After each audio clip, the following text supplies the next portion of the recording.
আজকে থেকে 20 বছর আগে আমি এই মাঠে খেলাধুলা করতাম। কথা বুঝতে পারছেন? বিশ্বাস করলেন না? আজকে থেকে 20 বছর আগে আমি এই মাঠে খেলাধুলা করেছি। এমনকি একদিন আমার বাবা আমাকে বলেছিলেন, এবং আমি খেলাধুলা খুব পছন্দ করতাম, এবং আপনারা জানেন যে আমি খেলাধুলার সাথে ছিলাম, অনেক দূর পর্যন্ত খেলেছি আলহামদুলিল্লাহ। তো আমার বাবা আমাকে বলছিলেন যে খেলাধুলা করতে যেতে ইচ্ছা করছে। আমি বললাম যে হ্যাঁ।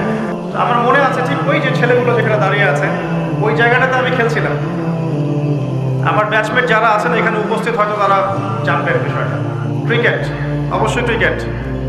আর ক্রিকেট খেললে আমি ব্যাটিং করতাম, বলিং করতাম। ব্যাটিং করেই পালাতাম, ফিল্ডিং করতাম না, এত খাটনির মধ্যে নাই। তো খেলতে খেলতে শুনলাম যে বাসায় আমার বাবা মারা গেছেন, ইন্না লিল্লাহি ওয়া ইন্না ইলাইহি রাজিউন। আমার বাবা আর মা এখানেই থাকতেন, ঠিক এই বাজারের সামনের বাসায়। এখানে আমার শৈশবটা কেটেছে। এরপরে আমি সরকারি পাইলট স্কুল উচ্চ বিদ্যালয়ে পড়েছি 1 বছর। এটা অনেকেই জানেন।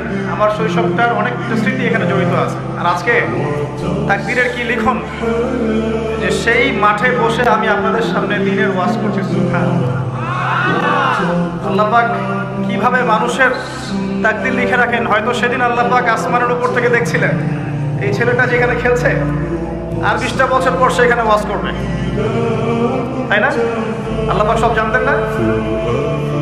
আমার পাশে ওস্তাদকে দেখছেন, এই যে ছোট ছেলেটা তেলাওয়াত করে গেল কোরআন, তার চেয়েও ছোট বয়স আমার, তখন 7 থেকে 8 বছর হবে। আমার কোরআনের হাতে খড়ি হয়েছে ওস্তাদ নজরুল হুজুরের কাছে।